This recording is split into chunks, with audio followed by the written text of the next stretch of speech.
ومن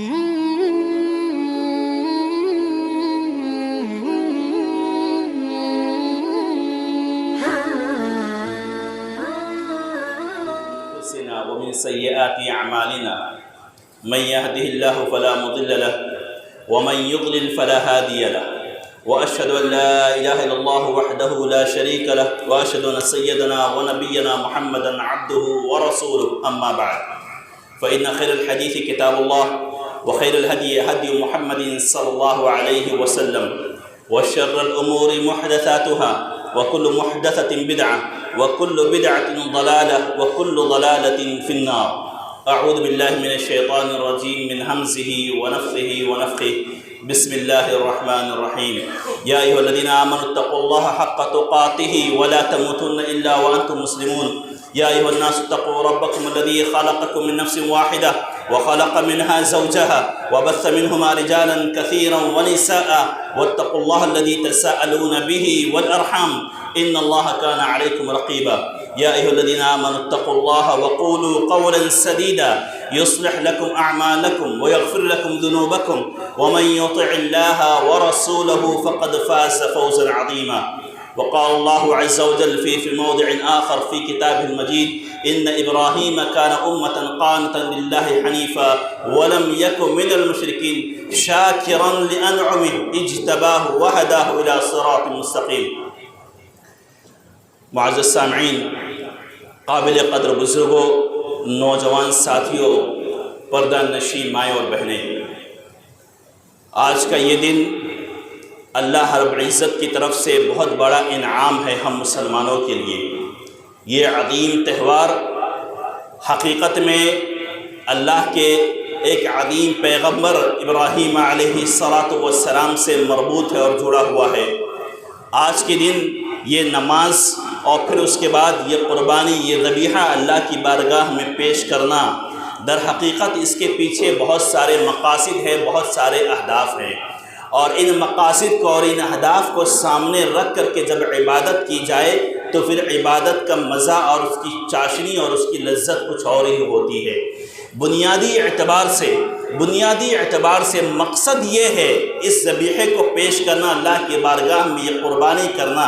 بنیادی اعتبار سے اس کا مقصد، اس کا ہدف یہ ہے کہ ہم اس بات کا اقرار کرتے ہیں اور اعتراف کرتے ہیں کہ اللہ، تیری مشیت کے آگے ہماری کوئی مشیت نہیں. ہماری اپنی مشیتیں تیری مشیت کے تابع، ہماری اپنی چاہتیں تیری چاہت کے تابع، ہماری اپنی پسندیدگی تیری پسندیدگی کے آگے تابع، تیری پسندیدگی کے تابع.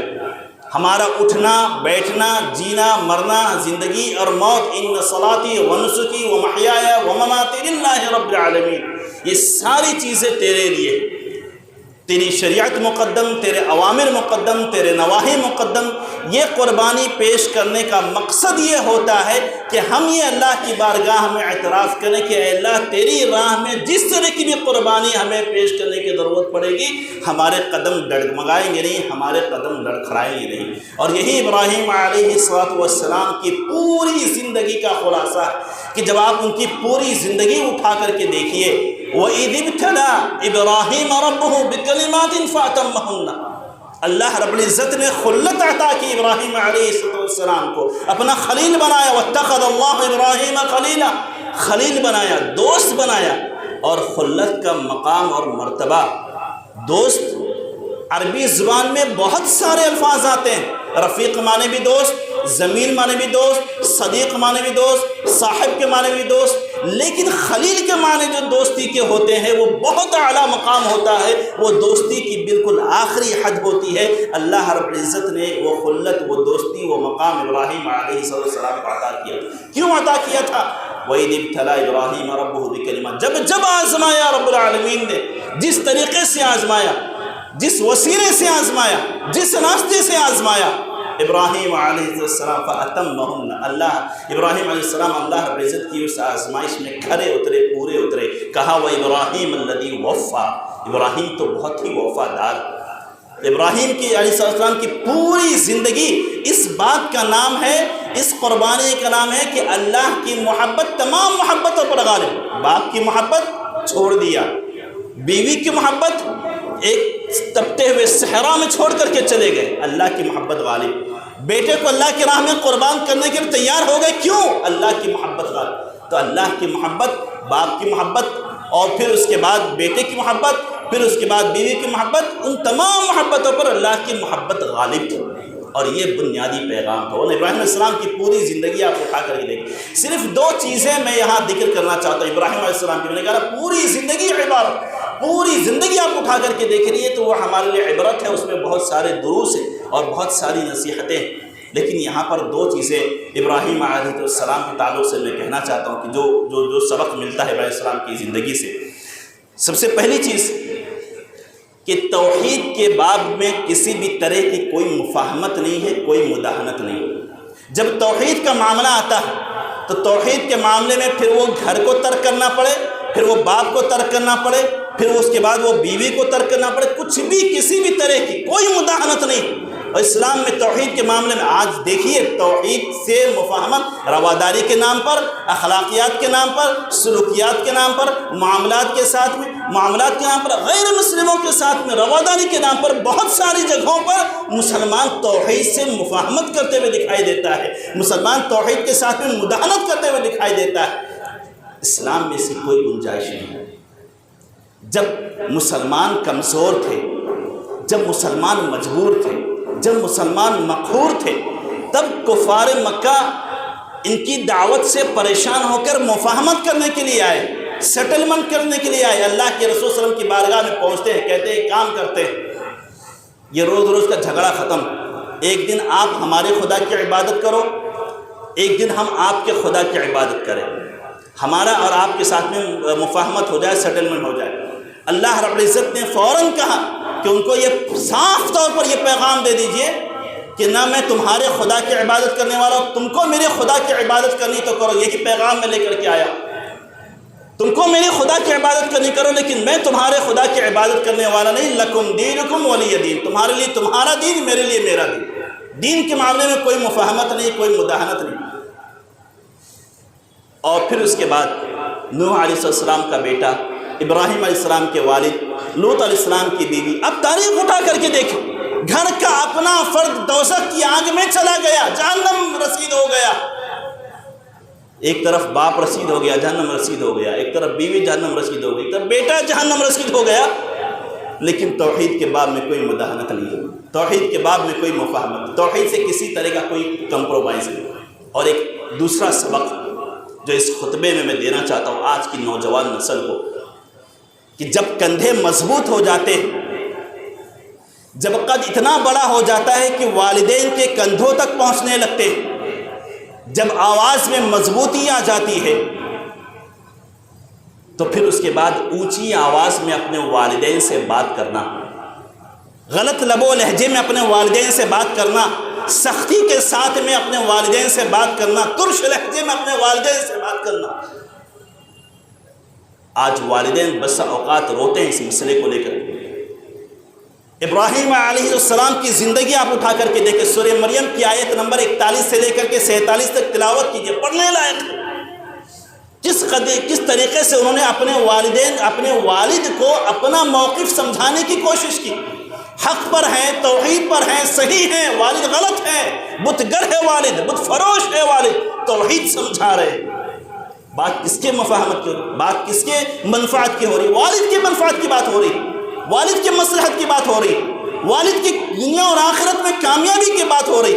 لب و لہجہ دیکھیے، یا ابتی، یا ابتی، کس طرح سے مخاطب کر رہے ہیں؟ اپنا یہ بھرا جملہ تھا، یا ابتی لم تعبد ما لا يسمع ولا يبصر، اے میرے باپ، اے میرے والد، اے میرے ابا جان، آپ کیوں ایسی چیز کی عبادت کرتے جو نفع نقصان کا مالک نہیں، جو کچھ نہیں کر سکتے، جو نہ سنتا ہے نہ دیکھتا ہے؟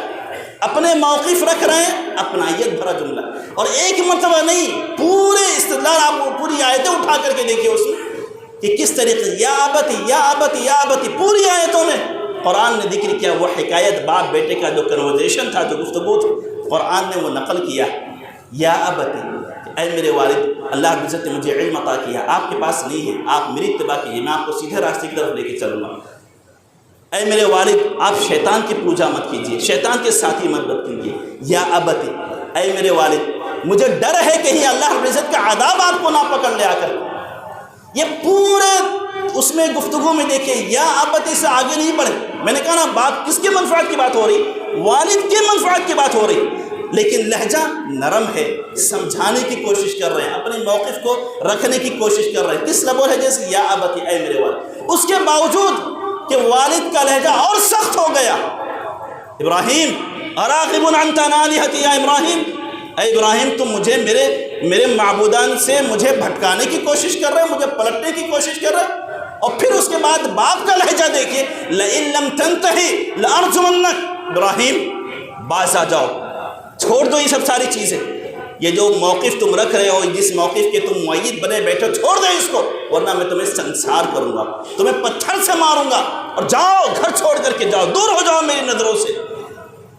اس کے باوجود ابراہیم کا لہجہ دیکھیے، سلام علیک، اے میرے والد آپ پر سلامتی ہو، ٹھیک ہے میں جا رہا ہوں، آپ کہہ رہے ہیں آپ بھگا رہے ہیں، میں جا رہا ہوں یہاں سے، سلام علیک، تب بھی آپ کے اوپر سلامتی، ساستغفر لک ربی، اور میں جاتے جاتے اور ہمیشہ اپنے رب سے آپ کے لیے مغفرت کی دعا کروں گا۔ اس کے باوجود کہ باپ بھگا رہا ہے، لہجہ نرم ہی رہا، سخت نہیں ہوا، میں اپنے رب سے آپ کے لیے مغفرت طلب کروں۔ اور پھر اس کا نتیجہ دیکھیے، سبحان اللہ، یہ جو لہجہ تھا یا ابتی یا ابتی، جب ابراہیم باپ بنے، آج اپنے باپ کو سمجھا رہے ہیں، جب ابراہیم خود باپ بنے اور اپنے بیٹے کو اللہ کی راہ میں قربان کرنے کے لیے لے کے نکل پڑے، تو وہاں پر بیٹے نے وہی اسلوب اختیار کیا تھا، کہا کہ میں دیکھا ہوں خواب میں، یا بنی انی ارا فی المنام انی اذبحک، میں نے دیکھا خواب میں تم کو ذبح کر رہا ہوں۔ نبی تھے، خواب سچا ہوتا ہے، وحی کا ایک ذریعہ ہوتا ہے، وہی لہجہ وہی اسلوب، یا ابتی افعل ما تؤمر، اے میرے ابا جان آپ کو جس چیز کا حکم دیا گیا ہے آپ کر گزریے، آپ مجھے صابر پائیں گے، آپ مجھے اپنا معید پائیں گے، آپ مجھے اپنا معاون اور اپنا ساتھی پائیں گے۔ اسی لیے کہتے ہیں آدمی آج جو کرتا ہے کل وہ دکھتا ہے، تو یہ نوجوانوں کو سمجھنا چاہیے کہ آج جس لب و لہجے سے، جس اسلوب سے اپنے والدین سے بات کر رہے ہیں، کل جب ان کا بیٹا ہوگا تو یہ چیز پلٹ کر کے واپس آئے گی، هل جزاء الاحسان الا الاحسان، آدمی جیسا کرے گا آدمی ویسا بھرے گا۔ بہرحال ابراہیم علیہ السلام کی زندگی میں نے کہا نا کہ پوری زندگی ان کی دروس و عبرت۔ ایک آخری بات کہ اپنی گفتگو ختم کرو کہ ابراہیم علیہ السلام دیکھیں نیک عمل کر رہے ہیں، نیک عمل کرنے کے بعد قبول ہو رہا ہے کہ نہیں ہو رہا اللہ کی بارگاہ میں، اسی میں بھی ڈرے ہوئے، یعنی آپ اندازہ لائیں کیا تعمیر کر رہے تھے؟ اللہ کا گھر تعمیر کر رہے ہیں، اللہ کا گھر تعمیر کر رہے ہیں، شب و روز اطاعت میں گزر رہے ہیں، بندگی میں گزر رہے ہیں، اور ابھی تعمیر کیا کر رہے ہیں؟ اللہ کا گھر تعمیر کر رہے ہیں۔ کیا دعا کر رہے ہیں؟ ربنا تقبل منا انک انت السمیع العلیم۔ ہم کیا، ہمارا معاملہ کیا؟ اے اللہ قبول فرما، ہمارا معاملہ کیا ہے؟ تھوڑا سا عمل کرے مطمئن ہو گئے، اچھا عمل کر لیا ہم نے، اب ہمیں کوئی ڈر نہیں، ہمیں کوئی خدشہ نہیں۔ یہ طریقہ نہیں ہے۔